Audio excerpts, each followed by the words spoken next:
Good morning students. आज के इस वीडियो में हम आपके लिए कक्षा 8 के लिए जो टॉपिक चल रहा था हमारा उसको पढ़ेंगे। माइक्रोबैक्टीरिया का सामान्य परिचय एवं वर्गीकरण। इसमें हमने सूक्ष्म जीवों के प्रकार और उनके उपयोगों के प्रकार और उनको बनाने के उनके प्रयोग के जो भी हमारे जीवन में जो असर था उसको हमने देखा कि कहाँ कहाँ उनको उपयोग में लाया जाता है। उसी संदर्भ में कुछ और आगे जानने के लिए हम आपके लिए आगे इस पाठ में लिए चलते हैं उपयोगी सूक्ष्म जीव एवं उनके प्रभाव। सूक्ष्म जीव मनुष्य के लिए अत्यंत उपयोगी होते हैं। मनुष्य सूक्ष्म जीवों का उपयोग दही, सिरका तथा शराब बनाने में बहुत पहले से करता आ रहा है। दूध से दही बनाने में लैक्टोबैसिलस नामक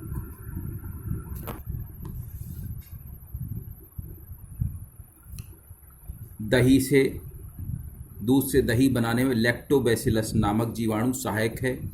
पनीर, सिरका, ब्रेड और खमीर आदि बनाने में ईस्ट नामक फफूंद का विशेष योगदान है। इसके अतिरिक्त सूक्ष्म जीवों का हमारे जीवन में उपयोग निम्नलिखित है। एंटीबायोटिक दवाएं। एंटीबायोटिक या प्रतिजैविक दवाएं सूक्ष्म जीवों द्वारा अनेक प्रतिजैविक दवाएं बनाई जाती हैं। प्रतिजैविक दवाएं वह दवाएं हैं जो रोग फैलाने वाले जीवाणुओं के प्रतिरोध में प्रयुक्त होती हैं और शरीर में पहुंचते ही इन रोगाणुओं को नष्ट कर देती हैं। प्रतिजैविक दवाओं का उपयोग सूक्ष्म जीवों द्वारा होने वाले अनेक रोग जैसे टीबी, हैजा, टाइफाइड, निमोनिया आदि के उपचार में किया जाता है। प्रतिजैविक दवाएं जैसे पेनिसिलिन फफूंद से, स्ट्रेप्टोमाइसिन जीवाणु से तथा क्लोरेरिन शैवालों से बनाई जाती है। फफूंद से पेनिसिलिन, स्ट्रेप्टोमाइसिन जीवाणु से बनाई जाती है। एंटीबायोटिक क्या है? एंटीबायोटिक वो दवाएं हैं जो रोग फैलाने वाले जीवाणुओं के प्रतिरोध में प्रयुक्त होती हैं और शरीर में पहुंचने पर इन रोगाणुओं को नष्ट कर देती हैं। इसको आप अंडरलाइन कर लीजिए। आगे पढ़ते हैं नाइट्रोजन स्थिरीकरण। अपने खेत में लगे चना, मटर, अरहर के पौधे को जड़ सहित उखाड़िए। इस बात का ध्यान रहे उखाड़ते समय जड़ें टूटनी नहीं चाहिए। पौधों की जड़ों को धोकर अवलोकन करें। क्या देखते हैं?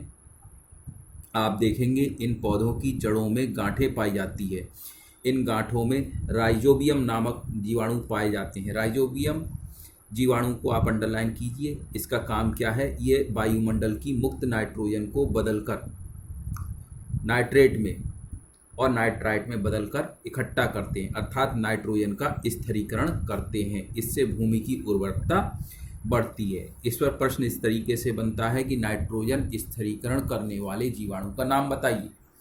तो राइजोबियम नामक जीवाणु कहाँ मिलता है? ये मुख्य रूप से ये जो मटर के पौधा है इसकी गांठों पर पाया जाता है।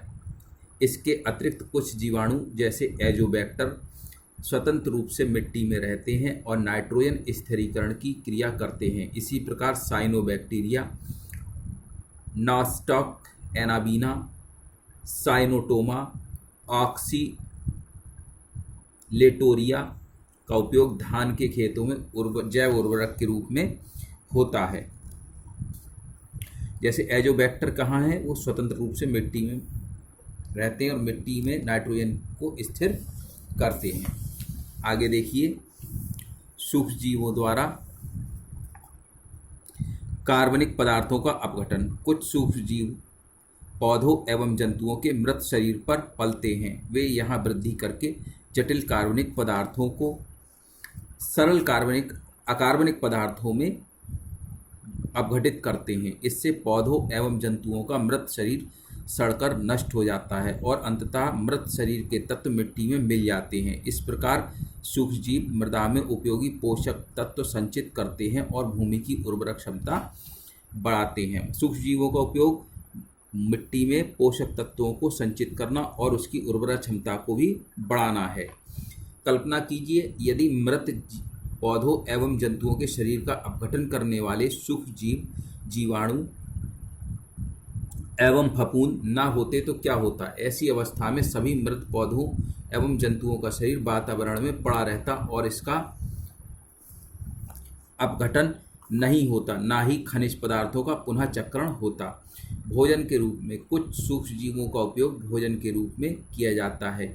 ईस्ट में प्रोटीन की मात्रा अच्छी होती है, इसका प्रयोग खाद्य पदार्थ के रूप में होता है।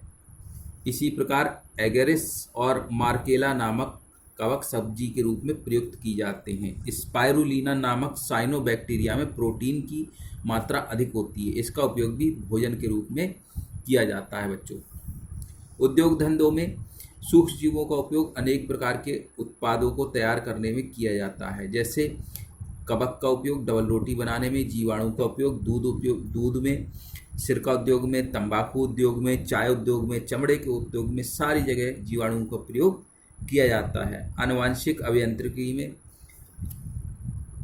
भी हो रहा है, जैसे इसेलेरिया कोलाई ईस्ट आदि का प्रयोग जो है जेनेटिक इंजीनियरिंग में भी हो रहा है। आनुवंशिक को कहते हैं जेनेटिक और अभियांत्रिकी मतलब इंजीनियरिंग। तो आपने देखा कि उपयोगी सूक्ष्म जीवों का प्रयोग एंटीबायोटिक बनाने में, नाइट्रोजन स्थिरीकरण करने में, कार्बनिक पदार्थों का अपघटन करने में, भोजन के रूप में, उद्योग धंधों में, आनुवंशिक स्थिरीकरण में इनका प्रयोग किया जाता है। हानिकारक सूक्ष्म जीवों के प्रभाव क्या हैं? सूक्ष्म जीवों द्वारा मनुष्यों, जंतुओं और पेड़ पौधों में अनेक रोग भी उत्पन्न होते हैं। जीवाणुओं द्वारा मनुष्य में तपेदिक, निमोनिया, हैजा, टाइफाइड ये सारे रोग उत्पन्न होते हैं जीवाणुओं द्वारा। दाद नामक रोग स्ट्राइकोफाइटान तथा माइक्रोस्पोरम नामक कवक द्वारा होता है। दाद जो है वो कवक द्वारा फैलाने वाला रोग है।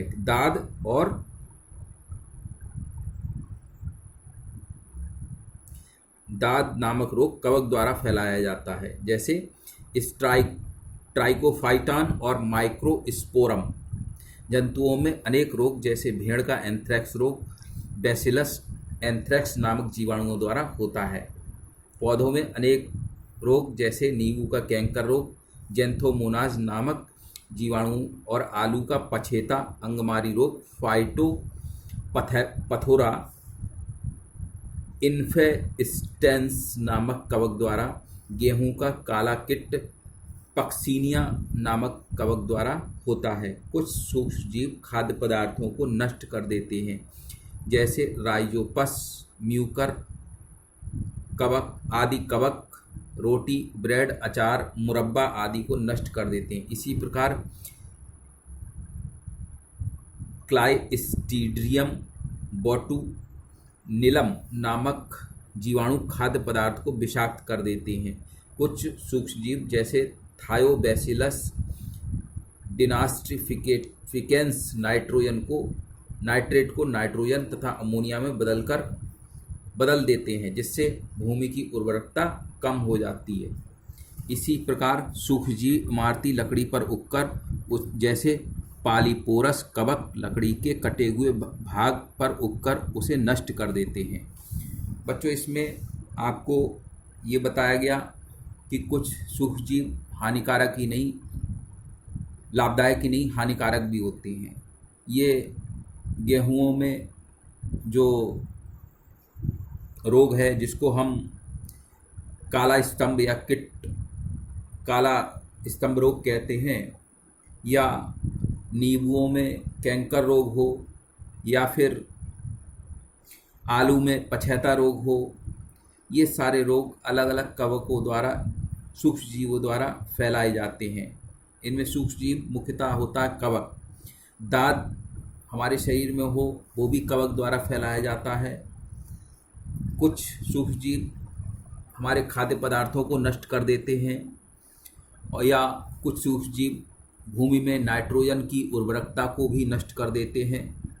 नाइट्रोजन को क्या करते हैं, जो नाइट्रेट है उसको नाइट्रोजन तथा अमोनिया में बदल देते हैं, जिससे क्या होता है भूमि में जो उसकी फर्टिलिटी है उसमें कमी आती है। आगे देखते हैं सूक्ष्म जीवों के प्रभाव से बचाव। अब इन हानिकारक प्रभावों से बचाने के लिए क्या करना चाहिए? सामग्री के उचित संग्रहण तथा संरक्षण से सूक्ष्म जीवों द्वारा होने वाली हानि को रोक सकते हैं। अच्छा, सामग्री के उचित संग्रहण तथा संरक्षण से सूक्ष्म जीवों द्वारा होने वाली हानि को रोक सकते हैं। सूक्ष्म जीव जहां हमें रोगग्रस्त कर देते हैं, वहीं हमारे दैनिक जीवन की वस्तुओं को भी नष्ट कर देते हैं। डबल रोटी, पुस्तकें, चमड़े की वस्तुएं, खाद्य सामग्री आदि सूक्ष्म जीवों के द्वारा खराब हो जाती हैं।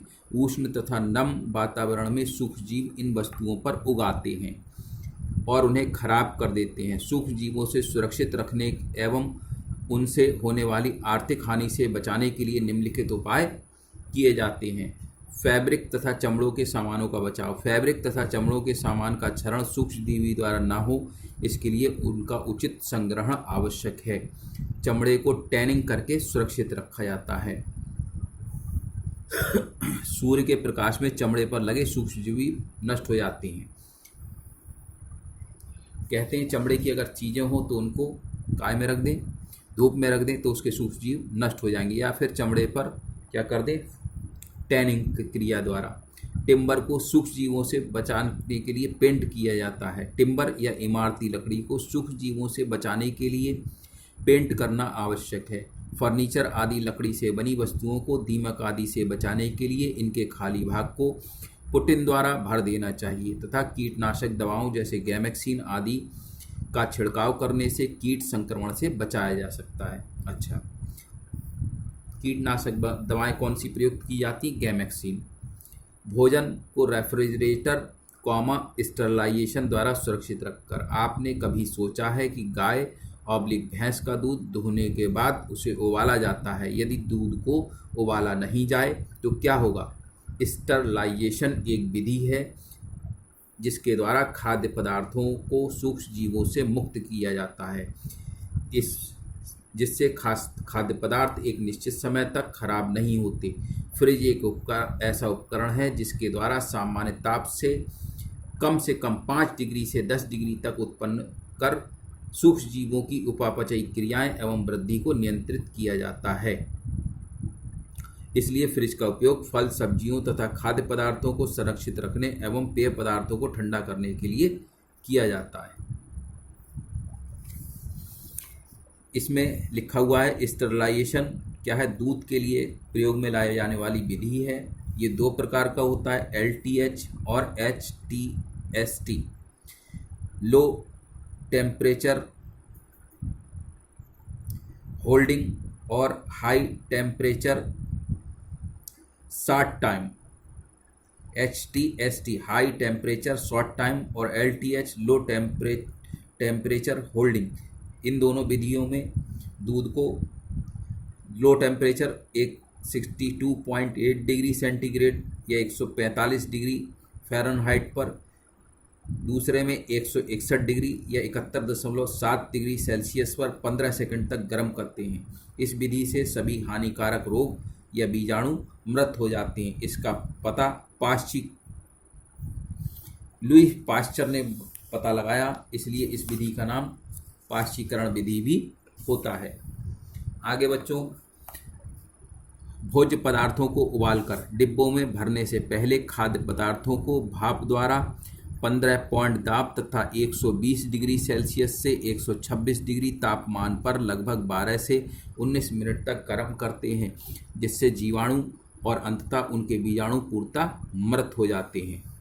अच्छा, पुस्तकों तथा वस्त्र आदि में कीटनाशक दवाओं का उपयोग करके सूर्य के प्रकाश में पुस्तकें, वस्त्र आदि सामानों को रखने पर इन वस्तुओं पर लगे सूक्ष्मजीव नष्ट हो जाते हैं। ऊनी कपड़ों को कीटों से सुरक्षित रखने हेतु नेफ्थलीन गोलियों का प्रयोग किया जाता है। आपने देखा होगा कि जब जाड़े जाते हैं तो नेफ्थलीन बॉल्स डाल के उसे जो है सुरक्षित रख देते हैं। कीटनाशक दवाओं जैसे गैमेक्सिन को उस स्थान पर डालने से वस्तुओं को कीट संक्रमण से बचाया जा सकता है। कुछ और भी जाते, अचार में नमक मिलाने के लिए नमक क्या करता है? प्रिजर्वेटिव का काम करता है, संरक्षक का काम करता है। इसके द्वारा उत्पन्न माध्यम में एंजाइम निष्क्रिय हो जाते हैं जो सामान्य तापक्रम में भोजन विखंडित कर देते हैं। जैम, जेली व शरबत जिन बर्तनों में सुरक्षित रखे जाते हैं उनको जीवाणु रहित या विसंक्रमित किया जाता है। इसके लिए बर्तनों को निश्चित समय के लिए पानी में खौलाया जाता है। इसके अतिरिक्त इन सामग्रियों में सोडियम मेटाबाइसल्फेट, सोडियम बेंजोएट की निश्चित मात्रा मिलाई जाती है। अच्छा, जैम और जेली लिखने के लिए कौन कौन से इसमें मिलाए जाते हैं? सोडियम मेटाबाइसल्फेट और सोडियम बेंजोएट की निश्चित मात्रा मिलाई जाती है। सास चटनी में एसिटिक अम्ल परीक्षक का काम करता है। दूषित जल व भोजन हमारे लिए हानिकारक है, इसलिए स्वच्छ जल या ताज़ा भोजन या उचित ढंग से संग्रहित किए गए भोजन का प्रयोग करना चाहिए। अब हैं अगले वीडियो में हम आगे पढ़ेंगे सूक्ष्म जीवों द्वारा होने वाली कौन कौन सी बीमारियां हैं, जिनसे बचाव कैसे किया जा सकता है। तो इस वीडियो में इतना ही, आगे फिर। Thank you, keep learning, keep watching.